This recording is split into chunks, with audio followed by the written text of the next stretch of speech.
procedures and back and forth, and it's just an ugly thing. And so what we prefer to do is grants compliance assistance. So we start first with the GAP office to develop an early detection program to do, to try to catch problems when they're fixable, when the grant is still active. And I'm just so happy to report that in fiscal year 2024, I can make sure I say the number right. Oh, good. We resolved $2.2 million worth of problems that we found in grants. That was early detection that were resolved and did not lead to later compliance issues. And that's a big deal because then everybody gets to keep the money, they get to use it for what it was supposed to be used for, we work it out. And so I can't tell you exactly how much that means to us. We do a lot of technical assistance and outreach, you could read it on the slides, but that's really the message that I want you to take away from me today is talk to our grant specialists, talk to your project officers. If you're having a problem, the minute you find out about it, let's get it fixed. And then the money can keep doing what it's supposed to do. That's my message today. The last thing I wanted to say, so, we've all talked about the executive order on streamlining, grants administration processes. And so I'm happy to report that there have been some updates to 2 CFR 200. Did I say that right, Angela? All right. The grant regulation that governs our administrative procedures. And so this is another important thing I'm going to be saying today. Where are you going to be at 8:30 a.m. tomorrow? You're going to be in the grants branch session at 8:30 a.m. tomorrow with some of those folks that I just pointed out to learn about some of the grant streamlining activities that were put into the federal regulation. So that's it, really. Anything else? Okay.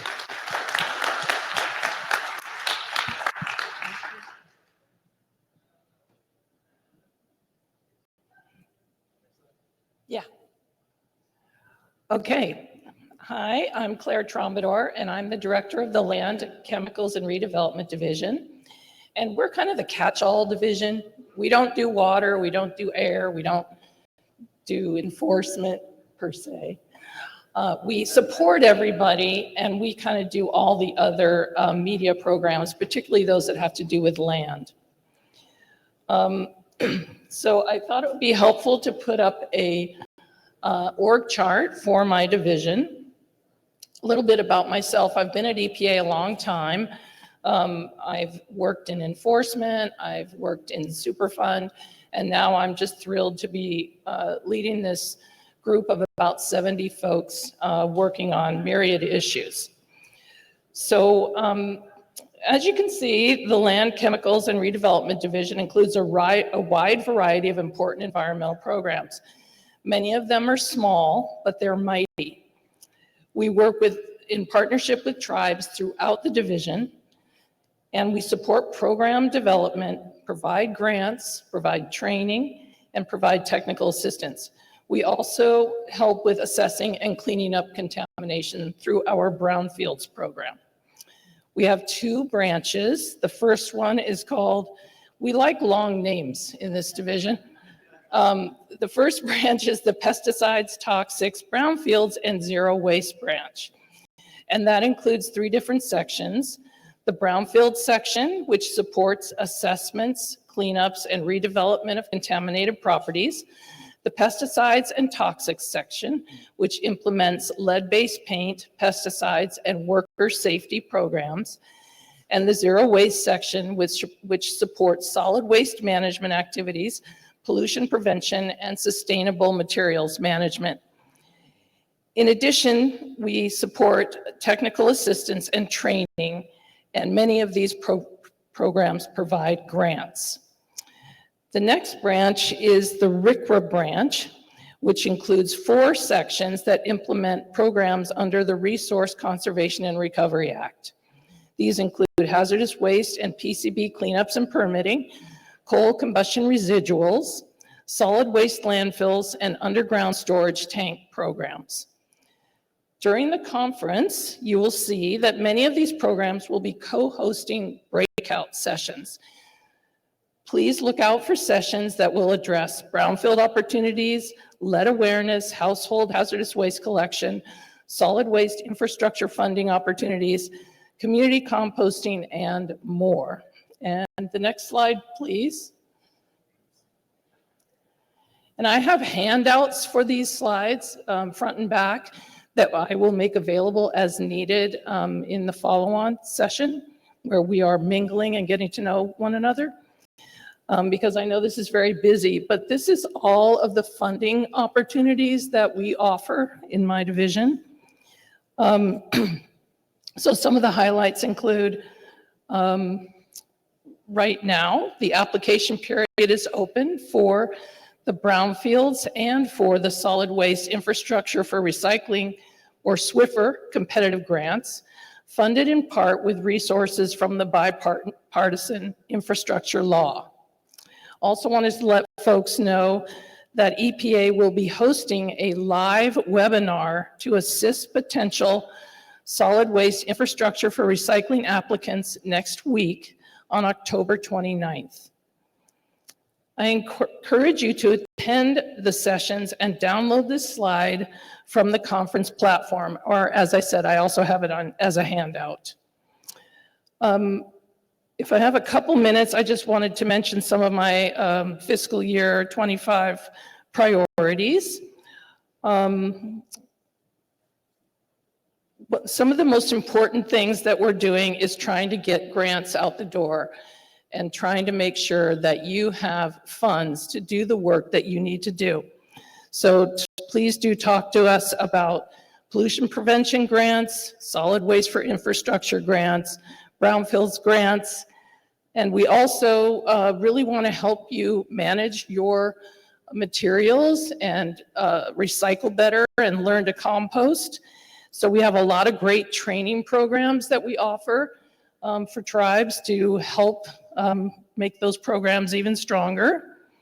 We're also available to help with updating integrated solid waste management plans, and even to help manage tribal household hazardous waste through grants. I think I've hit just about everything that I wanted to talk about today. Again, I look forward to meeting with you one-on-one following this introductory session, and thank you so much.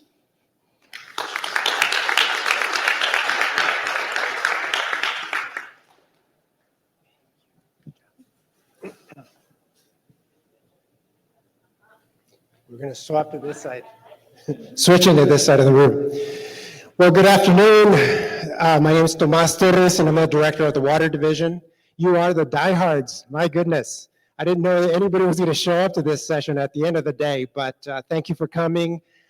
First, I just want to give a lot of kudos and a lot of thanks to the tribal environmental staff and the leaders that came to the conference and who are here. You are amazing. You guys are doing a lot of excellent work protecting your waters on tribal lands. So we wanted to just, lift you up as guardians of the environment, and thank you for all the good work that you do. I've got 2 slides. Oh, they're up. Wow.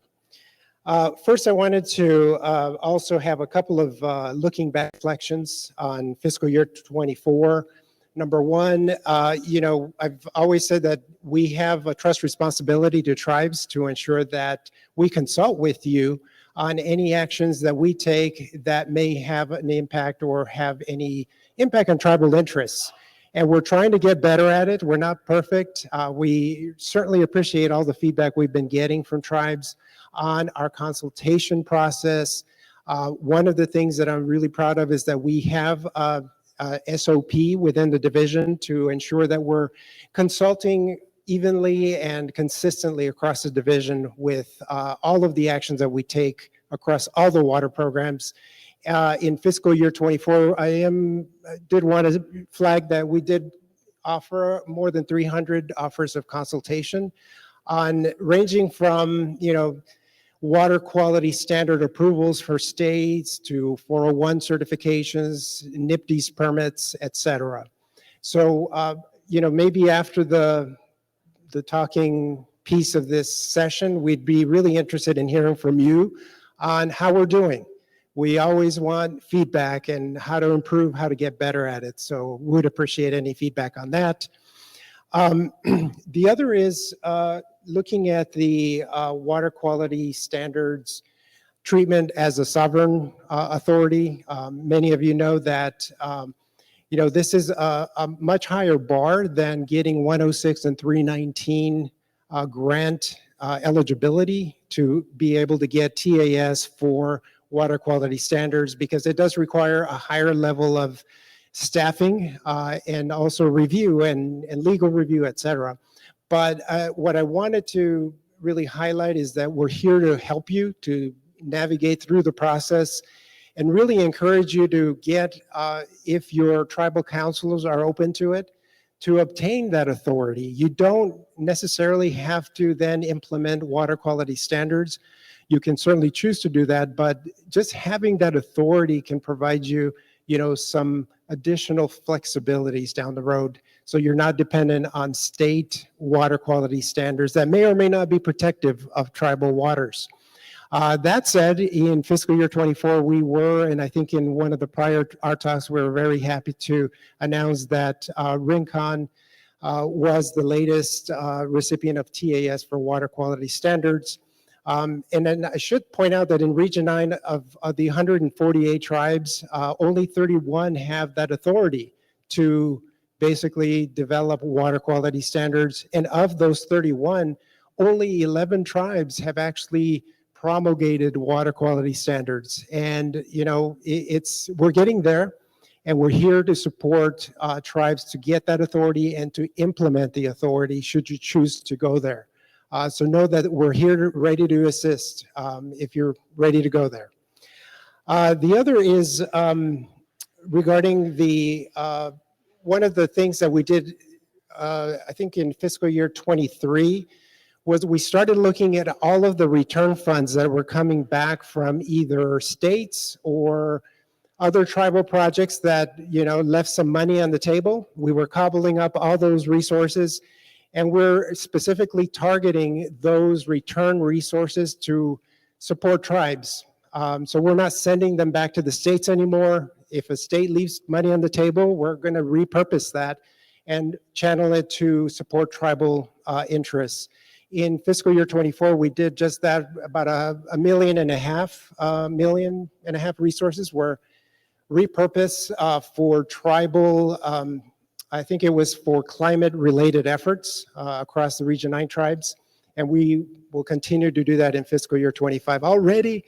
Okay, let me set this up. Got 1 minute left. The other thing I wanted to mention is that really, this is more looking ahead in fiscal year 25. One of the things that we continue to hear from tribes is that you want more training and capacity building on various aspects of the Clean Water Act and the Safe Drinking Water Act. With a lot of help from the tribes and our team, we have put together 3 major trainings coming up. One is the Water Quality Standards Academy. That one will be in December. And that will be a 6-day, 2-week session. I think it's going to be all virtual or hybrid, I think. But we were able to bring that back to Region 9 at the request of the tribes. And then looking at early next year in April, we will be having a tribal drinking water conference I think in Reno, Nevada, in April. And then a month later, we're going to also convene a tribal clean water conference to look at all things safe drinking water, all things clean water, and really have some time to delve deep on some issues that tribes may be wanting to explore further. One other thing that I think the regional administrator mentioned yesterday that we didn't put in the slide because it's so new that we just wanted to announce right now is that with respect to the tribal Indian set-aside funding for infrastructure, we now do have a capability to have a contract here in the region that will provide engineering support for tribes who have any drinking water or clean water infrastructure projects underway and eligible for the set-asides.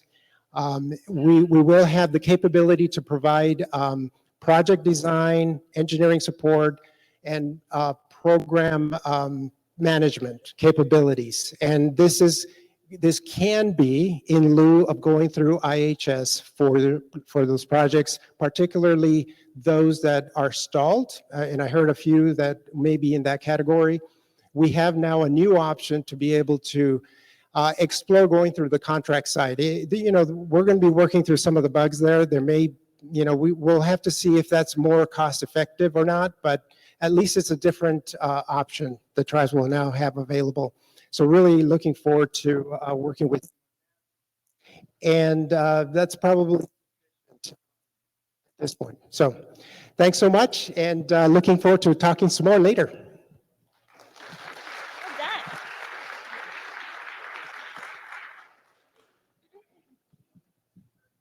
Hensche, Laura Ebbert, Chahotefkados, Sishokti Muskogee.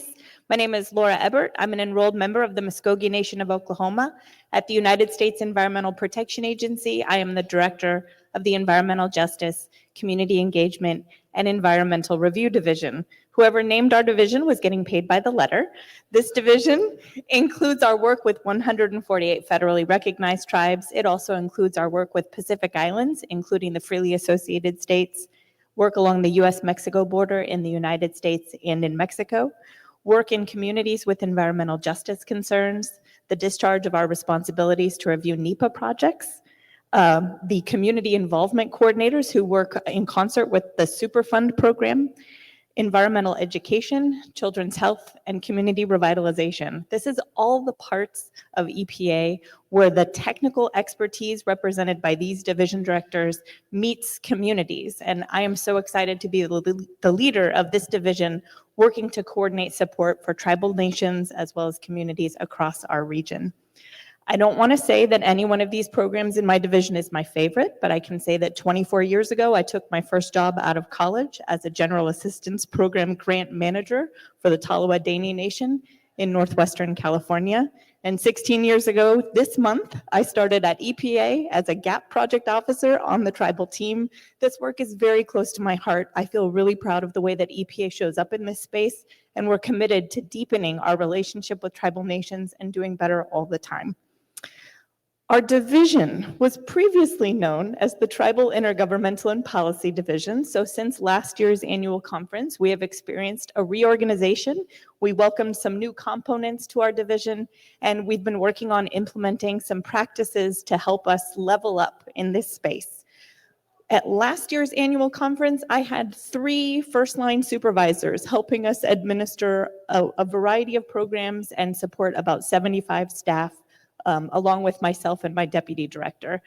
As of today, I have 11 managers in our team, including 9 first-line supervisors, 3 second-line supervisors, my deputy director, and myself.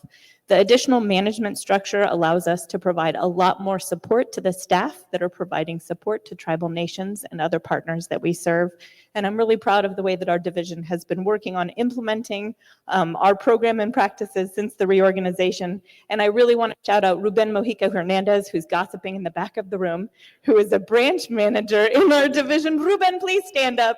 Ruben is one of our great new management officials supporting us at the branch level, making sure that our tribal section supervisors are ready and able to support the staff who are working directly with tribal communities. It's essential to emphasize that while our organizational structure has changed, our unwavering commitment to tribal nations has not. Our commitment to our trust responsibility, to supporting the Regional Tribal Operations Committee, to supporting this annual conference, to engaging deeply with tribes in the work that we do remains at the top of our list in terms of things that we value. And I know that that's not just a priority of my own division. I'm so proud to know that every one of these division directors feels exactly the same. Looking ahead, I wanted to provide you with a few highlights of what this bouquet of programs within my division is going to get up to in fiscal year 2025. In our tribal section, we intend to thoroughly review and assess 100% of your fiscal year 2026 GAP applications, collaborating closely with each tribe to make sure that we understand your needs and are able to make timely process on your awards as we hand them off to Kerry Drake's division. We're also looking forward to additional site visits in the coming fiscal year. Our team has been prioritizing site visits and trying to make sure that we're paying the most attention to tribes who haven't seen any project officer from EPA in a while or haven't seen a GAP project officer in a couple of years. Our U.S. Pacific Islands program has a lot in common with our tribal section. A lot of the challenges that are faced by Pacific Island nations are very similar to those challenges that are faced in Indian country. And we're gearing up to coordinate EPA's planning for our annual Pacific Islands Environment Conference in June of 2025. And I know that some of those Pacific Island nations members have been interested in cross-pollinating and doing some knowledge sharing with members of this community. And we're looking forward to supporting some of those intersections over the coming year. In our U.S.-Mexico border, we facilitate quarterly meetings with our Regional Tribal Operations Committee's Border Work Group, and that work group is fostering meaningful engagement and sharing information about the U.S.-Mexico border program, identifying needs and priorities, and helping connect those with resources that can help solve problems along the U.S.-Mexico border. Additionally, our regional coordinators meetings are going to help fill some critical information sharing gaps with all border communities, including tribal nations along the U.S.-Mexico border. In our environmental review program, we're going to enhance our NEPA and environmental justice engagement by collaborating with lead agencies on federal undertakings in the region to make sure that there's meaningful and inclusive engagement in as many of those projects as early as possible in the NEPA process. And we're particularly interested in focusing that directed attention on engagement with tribal nations and with other community members who may live on Indian reservations. Finally, our environmental justice program initiatives, we're dedicating to supporting tribes in the ways that resonate with tribal interests and needs. The environmental justice program represents a fantastic toolkit and a whole Santa's sack of money to support communities in solving problems, including tribal communities when they choose. And we're trying to make sure that we're ready and able to support tribal governments who are interested in engaging with us on environmental justice programming, and to support tribal communities who have questions about how environmental justice can support them in meeting their needs. In closing, I just want to say this is the very best part of my job. I'm so excited to see you all. I'm so glad to be here. Thank you for being in this work with us. The work that you do is really important, and I'm so pleased to be part of this community to support you. On to you. All right, thank you, Laura. So my name is Mike Montgomery. I'm the Superfund and Emergency Management Division Director, and I'm going to just give a little update on our organization, and then show some pictures and tell some stories. So we have a new, say what? In 6 minutes. Well, they're going to be short stories, really short stories about really big cleanups. So we have 5 branches. One of those branches does emergency response work and preparedness and planning, and they play a pretty critical role in supporting tribes when there are chemical spills, releases of hazardous substances. We help with preparedness and planning, and last year we had heard a lot of tribes asking questions about how does it work, what are the resources, who are the agencies involved. So just a couple of weeks ago we had a workshop. We brought in California Emergency Services, the oil spill folks from the state of California, some emergency response folks from Nevada, BIA, DOI, Forest Service, and we had a workshop, and DOT. We had a workshop, we had about, just for tribes, on emergency response, preparedness and planning. We had 66 people participate from 22 different tribes. So we're really trying to help tribes build capacity to understand where the resources are when there's an emergency, right? Where the resources are when something bad happens, whether it's on a highway or in an area where tribal members are impacted. So we also, in the other branches, have these really large long-term cleanup projects. And if you need information at any point about a cleanup project or about emergency response, our point of contact is Damian Wilson, and he's in Superfund, so he can help you navigate our organization. Just reach out to him, and he can put you in touch with the folks that are working on any given geographic problem. And kind of starting off in Northern California in the bottom left here, this is a project we just pretty much wrapped up. We've got to go back and do a little bit of work. This is the Celtor Chemical Superfund site on the Trinity River on the Hoopa Nation, and we went in and did a bunch of cleanup work there in an area along the riverbank where people were fishing and kids were hanging out, and so we wrapped that work up mostly. Going to the upper right side, that's another site. This is the Sulphur Bank Mercury mine. Some of you may have heard this is a very large mine impacting Clear Lake. There's a number of tribes around Clear Lake that are impacted, but more so the Elam. So we were able to secure $30 million in cleanup funding from the bipartisan infrastructure law that we're going to start implementing next year, doing cleanup on the adjacent Elam colony. So residential cleanup work, and then ultimately cleaning up that mine site. And this is our trailer out at the site as we gear up for our construction season next year. On the upper left-hand corner, in the Lukachukai Mountains in the Cove chapter, there are a couple different chapters, we were able to successfully list the first Superfund site on tribal land in the nation. And that is going to allow us to more robustly address over 80 mine features in this watershed. And we started off right away by doing emergency response work. You can see that picture here. This is a transfer station where they would take the uranium waste rock out from the hills in these mines, and they'd transfer it there for shipment. And that was right in the middle of the community. So we cleaned up that site first because it was the one that was impacting that community the most. And there was a school right next door. And so now that we've done that cleanup, they're going to rebuild the school. Really proud of that work. It was 22,000 cubic yards of mine waste that we shipped off, and that's a big accomplishment. The other picture up here is a meeting of contractors, and we're really proud. We put an incentive into our contracts for the contractors that we have working on cleanup on the Navajo Nation to hire Navajo vendors and hire Navajo-owned business contractors to support this work. And we had a modest target of 5%. We exceeded that. The contractor exceeded that goal by 5 times in the first year and awarded over $2.5 million in project work to Navajo-owned businesses and vendors. So we're not only cleaning up communities, we're creating jobs in those communities, which I'm really proud of. Thanks. And that kind of wraps it up for me. So thanks for your time. And I'm going to hand it over to Duane.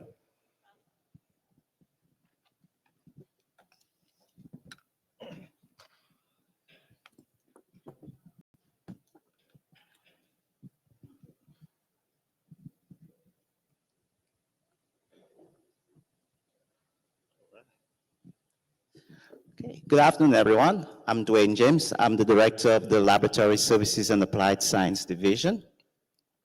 Our division provides services to all of these other divisions in terms of environmental monitoring and support. So we have the laboratory that conducts analysis of samples taken from air, water, and land. Then we have the QA branch, which provides QA support, including the review of QAPs or assistance to ARD on technical support audits of the monitoring network in the region. We also have the field services where they actually go out and provide actual monitoring and field activities to support the divisions. And we also have the regional science program. So I just want to highlight some of the support that we did for tribes in FY 2024. By way of drinking water, we conducted 123 PFAS analysis for 29 different tribes working in concert with Water Division. We also conducted on-site drinking water certification audits of 2 tribal lands. By way of QA and related to drinking water, lead in particular, we reviewed and approved approximately 100 QAPs, including lead testing of drinking water at tribally controlled schools and childcare centers. And we know the sensitivity that children have to lead in particular. So we're really proud of the work we've been doing in that endeavor. And Then we also continue to support research opportunities, one of them being algal blooms in Lake Havasupai. That's where we actually had what's called a RocksNet project in collaboration with our Office of Research and Development, where we actually will bring a team consisting of Region 9 staff, members of a tribe, and also from some state agencies to go to an ORD laboratory to develop connections and to network and to work on priority issues that affect all of our partners. There's also some other previous work we had done with regard to how HDPE pipes degrade in wildfires. As you know, over the last few years, we've had a tremendous number of wildfires in California in particular, and some research has actually been helpful in that regard in terms of how to deal with these degraded pipes. It came in very handy in terms of the response effort in Maui as well, so it's kind of across the board. So for FY 2025, we're going to continue to provide a lot of support on HABs. We think this has been an area that the Region 9 Lab has been providing support for the last since 2006, so almost 20 years. We've been doing a lot of HAB testing on the Klamath and other areas in the region, and we're going to continue expanding our capabilities to provide support in that region.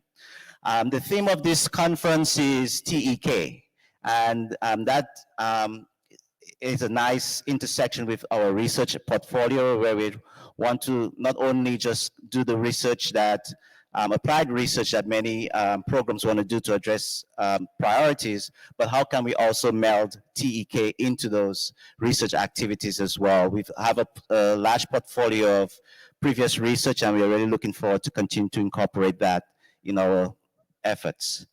And then for 2025 as well, I know it's not almost people's favorite topic, I know, but for QA and QAPs, we're going to continue to provide support to you. One of the things Audrey is doing right now, Audrey Johnson, who is the branch manager, is working with a number of our counterparts across the country and at headquarters.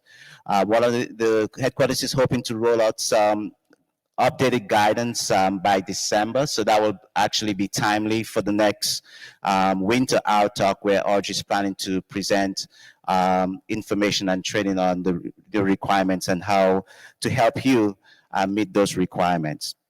We're also working on some templates that might be very useful to our partners as they're developing the QAPs. She's also working on a checklist, which will be kind of like an online. That's the idea, is having like an online screening tool where you can just go on and just answer some questions and decide whether or not the QAP applies. Next slide, please. So just really quickly. So just a few of the highlights. So the laboratory, which was in Richmond, California, is now in Corvallis. We are now accredited, so that's the permanent relocation has been completed. We are also happy to announce that method 533 is on for PFAS, so now we can actually do a lot of our PFAS in-house, and we're going to continue expanding our HAB capabilities, as I mentioned.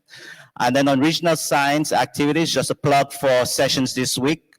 Tomorrow at 3:30 p.m., Matt Small and others will be presenting on HABs, and then on Thursday at 9:30 a.m. there'll be a session on PFAS and 6-PPD quinone. And then I mentioned the upcoming winter outtalk in 2025. That's it. Thank you.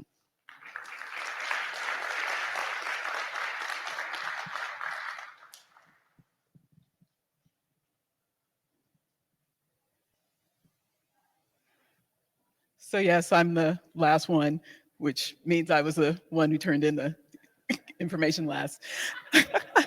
I will confess to that and own it. As a lawyer, we always have to own it, so I will own it. My name is Suzanne Andrews. I'm the regional counsel here with EPA Region 9. I've been with EPA for about 25 years. 24 of that has been in Region 6, which is in Texas, covering Louisiana, Arkansas, Oklahoma, New Mexico. So my recent time here, I've been learning a lot about Region 9 and have enjoyed coming to all of these different meetings with you all and getting to know you all as time has moved on. The Office of Regional Counsel is kind of divided in two different things. We have attorneys, and then we also house the FOIA Freedom of Information Act program. So we have a group of folks who process all of those FOIA requests and get them out and responded to in a timely manner. And then we also have our attorneys. Our attorneys do primarily support all of the folks here. Our biggest work and our largest amount of work is working with Amy Miller on the various enforcement initiatives that we have going on.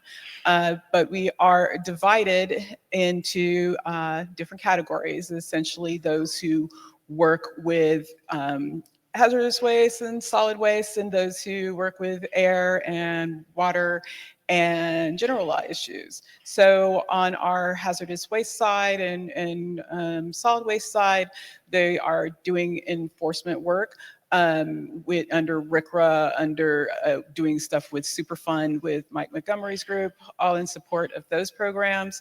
On the other side, with the air and the water and also general law, that is where we have attorneys who support the grant program.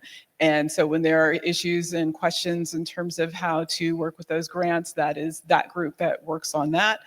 And if there are issues working through drinking water issues and other Clean Water Act issues, that there are folks in that group as well that work on the Safe Drinking Water Act and also the Clean Water Act. But that essentially is the Office of Regional Counsel. We are here primarily to support the work that these division directors are doing here. We also are here to support when we have defensive litigation, when EPA is sued, and then also when we look out, as I mentioned before, to enforce the law on others who are finding a hard time being in compliance. Thanks for having me here, and I look forward to talking with you all soon. Thank you.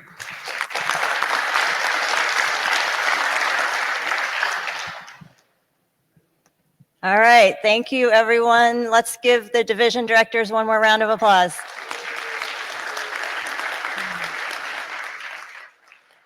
Now, before we move into the meet and greet breakout time, division directors, if you can just grab your name placard and bring it with you and pick a table you want to sit at and just, disperse yourselves around the room. And then for the rest of you all, pick a person that you would like to talk to. Please meet and mingle. Thank you, everyone.